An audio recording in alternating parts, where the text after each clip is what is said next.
Back at it with another Build Biology, and this time you've heard the claims.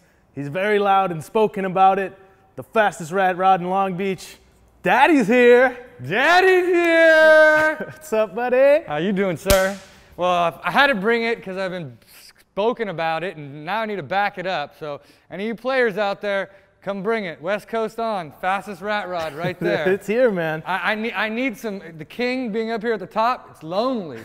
I understand how the Street Outlaw guys is like, dude, it's lonely up here. I requested that we bring Brad in because I wanted to see more about this car that he loves so much and he talks so much trash about.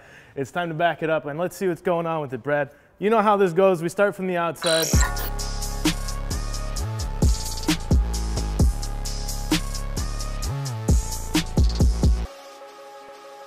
Well, let's talk about this. This is fiberglass, right? This is a fiberglass replica.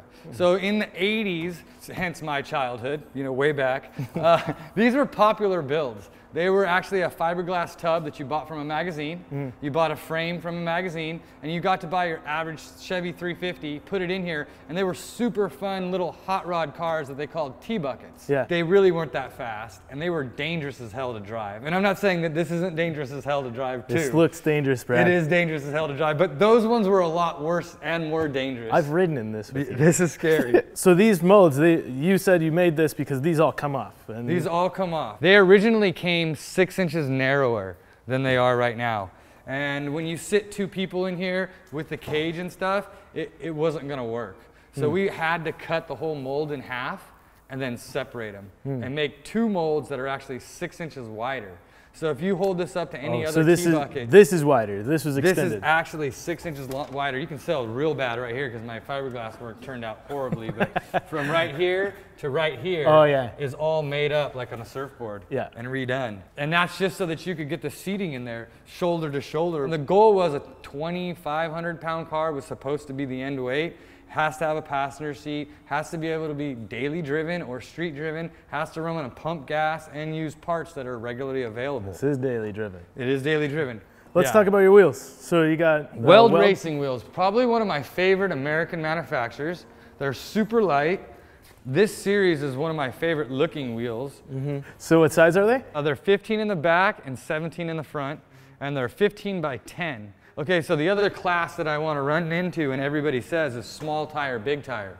Small tire is like a 1050 or narrower, and they say 28 and smaller. This is a little bit of a cheater. It's 1050, but it's 29 tall. And then you got a little aluminum bucket back here. In the first plan for weighting of the car when we built it, because we knew the weight needed to be all towards the rear and not towards the front. And if you thought about it, you see the motor, it looks like it's all the weights on the front tires. It's not. Yeah. It's 51% in the back, 49% in the front. The goal was supposed to be 70-30. Yeah. I wanted a tow truck. So it was going to be a tow bucket. And this piece was actually going to be lead filled. Well, after we got this in here and this in here and the cool battery boxes, these are actually split battery boxes. It looks like it's like an ammo box. It is an ammo box. What it is. We run really small batteries and everything's weighted on center line of the rear axle. I didn't get the weight where we wanted, and I still have to fill these. These parts are empty, these actual channels, and I can lead fill them. Yeah, so per the rules, you have to have a battery cutoff switch at the very end of your car, so if your car rolls over in a fleet of fire or death, they can actually turn the car off. So I went ahead and put the battery switch there right next to the brake lights. That way it housed all the wiring, you know, and I didn't have shit all over. How big is the fuel cell? It actually holds 10, but I never put 10 in there. I only put 8, and that's accordance to weight again. So when we weighed the car, we weighed it with 8. And it's E85. It's E85. All right, let's talk about the interior, Brad.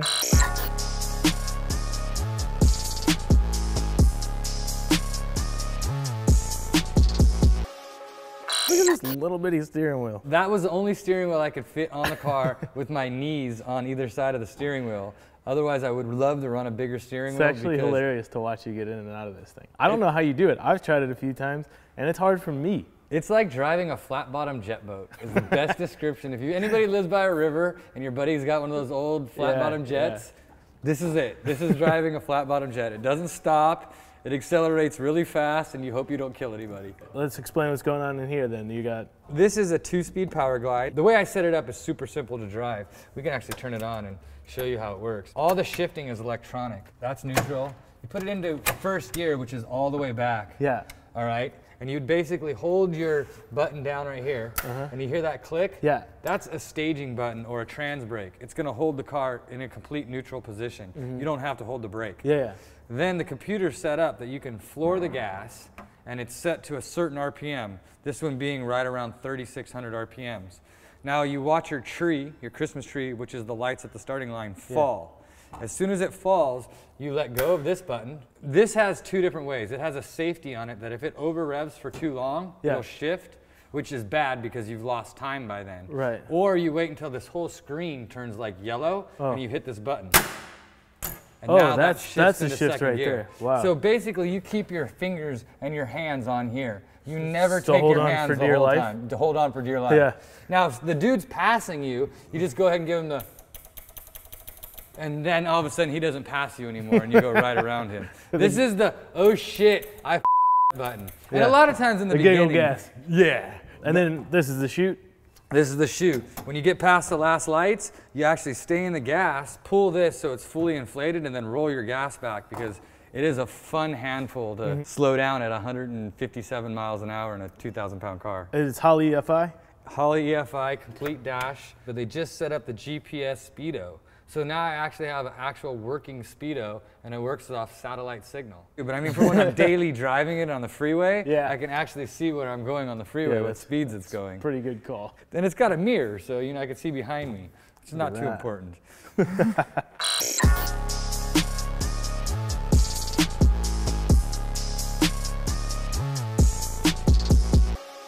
This is a stroked 6-liter. So it's a 6.0, which I believe is the LM7 motors, and we put a 4-inch stroke crank in it. We bored it 4030 over, so it's 4030 over, making it a 408. Yeah. All the popular guys in FD and everybody loves these 408 motors. Yeah. They are just so torquey. You don't need the turbos, in fact. How much torque did it make? 710. 710? Yeah. He had to drill holes in the headers to get exhaust to go out because my turbos were working so hard and the wastegates couldn't open big enough. I needed to go from a 45 to a 50mm wastegate. What turbos are on here right now? Big turbos from eBay. Big ones. Big eBay turbos? Yes, and they cost $225. I can share the link with you. You're at 900 horsepower basically with through eBay turbos. eBay turbos, eBay wastegates, eBay blow-off valves, eBay aluminum piping, eBay intake, eBay rails, eBay valve covers. As budget of a build as you can get for something like this. Stock coils, stock wires from AutoZone. And you got the sniper on there. This is a good throttle body. Is it 120? 102? Sorry. 102. And then you got this regulator. That is all Aeromotive. Yeah. So the system that I'm currently running is an Aeromotive A1000, and it's running a dash 10 up with dash 6 back. Dyno Guy wants me to run dash 10 to dash 8 wide to the back of the rails like I did John's car, and then the dash 6 to these back out. So I've got to actually upgrade the way I plumb this fuel system as well as upgrade the fuel pump itself. And he wants different injectors. So and he wants bigger injectors. What's in it now? 120s and he wants 160s. 160s. What's the number you're looking at motor then? Well, I want to be on the street running like 13. I think 13 lot, would be a number to go for. We'll so fix this that. computer has so many things in it that I haven't even opened up yet. I have traction control for it, it's on the car. I have boost control for it, it's on the car. It has progressive nitrous. Like right now I have sniped. It's just whatever you touch it. Yeah. I have progressive ability, so where I can start here and go to there. So it's not a full hit at once. This is a big radiator. It's a 4-row, typical eBay 1927 T-bucket radiator. Does this get really hot at all? On the freeway, it'll never go over 185. It actually gets too cold. All it is just it's all open. Don't need an intercooler because this air is just as cool as this air right here. No water to air intercooler underneath. It is just taking straight IATs in. So that's just a transcooler up there? Yes. And the only really reason I need that is because of the trans brake. When you sit at the line, it's holding first and reverse together, so it's like pushing fluid against each other, and the motor and the tranny gets hot, the hottest, sitting at the line. Now about the cage, this is all chromoly. To go as fast as I wanted, we had to have NHRE certing. And to be NHRE certing, you basically got to send your welds in. They have to or inspect your inspect welds. everything, I think they did that for you too. Yeah. And they inspect to see that you're a competent welder. Right. I had to have all the bars fitted, pictures taken, and then we had it welded, and then they came out and they inspected it. And that was pretty much a 3-month process. This cage took longer than the whole build. Yeah. This is all chromoly? How thick is it? I went 095 wall. 095? 095. That's pretty standard stuff. And that was the minimum that we could do for an HRA rules. Yeah. We can see almost everything, but I want to get it on the lift.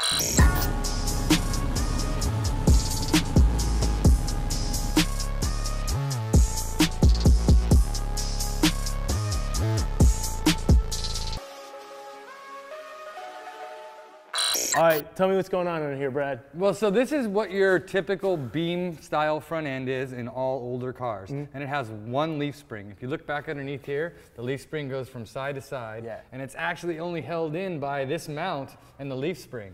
So without these bars here, this front end would be all over the place. Yeah. And which it was until I put these bars in. So these bars actually keep it from... Did you put them in? Well, I glued them in. Can't you tell? Sort of. A little bit. This piece helped a whole bunch. Before we had this air piece on it, at like 70 or 80 miles an hour, the car would float and you'd have no steering. So that's there for a reason. This is actually there for a reason. It forces air down on the axle, which gives me steer.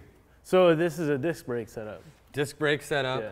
This is also a Speedway, just typical half-ton, 13-inch rotor disc brake.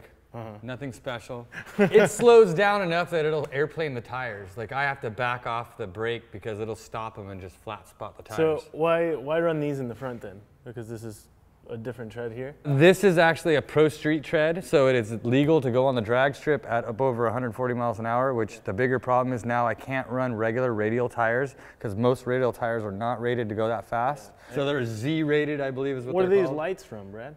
Those are just typical T-bucket Speedway lights with Why does this one not work when you turn? Because the ground keeps coming off on this little thing. So I made them like a Porsche, so you can turn them with the wheels. So they turn with the actual steering. Yeah.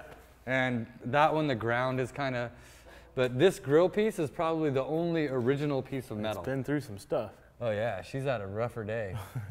And these inserts are not. This is just straight Home Depot steel.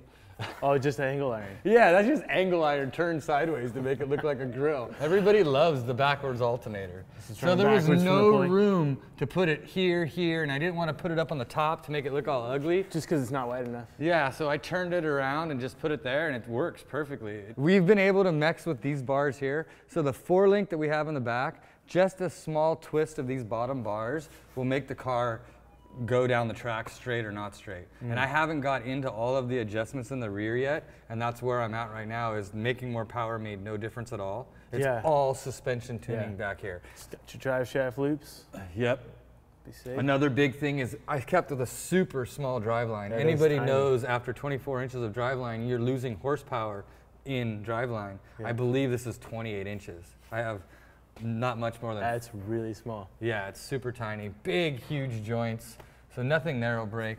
The next thing that's going to happen to this car is because this is a cheesy Speedway axle, like just the Chinese style Speedway axle, I'm probably going to bend these tubes or twist these tubes. I had them all welded when I had the what is the rear end before we talk It's about a Ford 9-inch. Ford 9-inch? Just a regular Ford 9-inch cut down to 48 inches from flange to flange. So it's super narrow, and it's got 40 spline axles with 343 spool.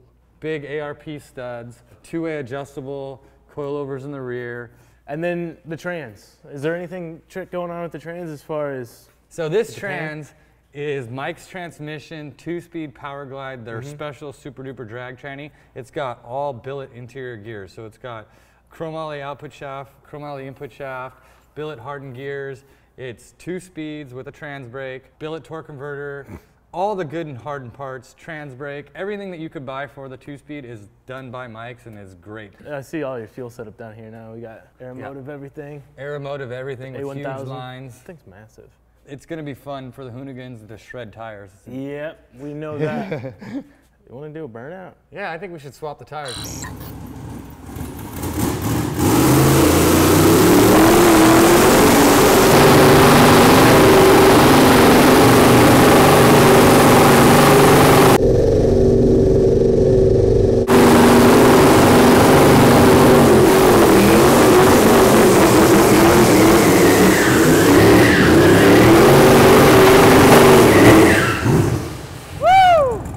Those brakes are hot, boy.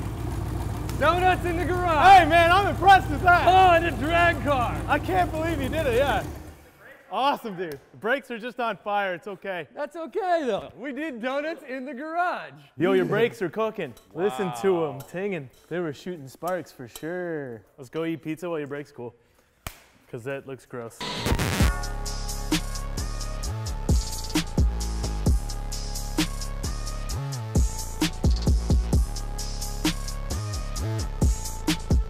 Show me what you got going on here, buddy. Hey, we might have pulled it up on the lift, or we might have had a problem. Already.